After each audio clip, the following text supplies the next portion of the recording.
Mom and Dad had invented: augmented reality dive masks. It was kind of like that old Pokemon Go game, only way more sophisticated and advanced. The AR dive masks used tons of data and charts created from high-tech surveying, sonar readings, and archaeological research to overlay an image of what an ancient place used to look like over what was there now. In our case, we could see the outline of an ancient Egyptian temple superimposed over what was there now: murky darkness and swirling sand. Up on the surface, Storm was running the submersible Wi-Fi system that streamed all the data needed to create the augmented reality images projected on the interior glass of our dive masks. That data, and the same kind of information for a treasure hunt to be announced later, as Mom and Dad put it, was actually stored on a single super laptop computer on board the Lost. It had a bajillion petabyte hard drive. Okay, I made that number up. Let's just say the thing's storage capacity is ginormous. The AR dive masks are how we had just located a priceless marble statue of Cleopatra, who looked like she'd been holding her breath underwater for more than 2,000 years. Suddenly, all the augmented reality visuals inside our masks disappeared. The glass went blank, until we saw a fresh video image: Storm waving her hand over her head.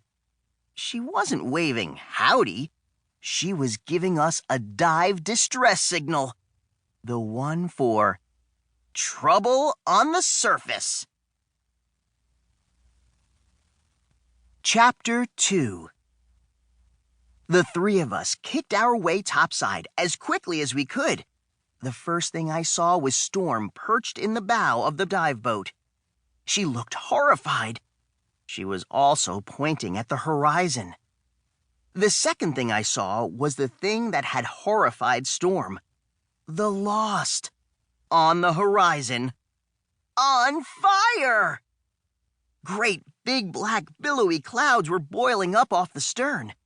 The dark and lumpy cloud clumps were chased skyward by orange flames lashing up from the diesel-fueled engines down below. "Are Mom and Dad okay?" shouted Beck, who had her mask tilted back on her head. "I don't know," said Storm. "Their communications cut out the same instant the data stream did." Tommy was already clambering up into the inflatable rubber raft we used for our dive boat. "The fire suppression system down in the engine room should have kicked in," he shouted.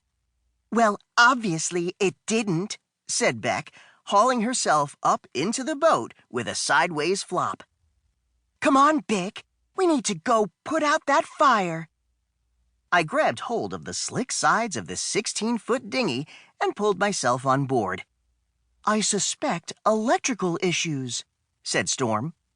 "Impossible," said Tommy, yanking on the outboard motor's starter cord. "Dad and I thoroughly inspected every single wire, switch, electrical outlet, and circuit breaker last week." Beck and I exchanged a glance.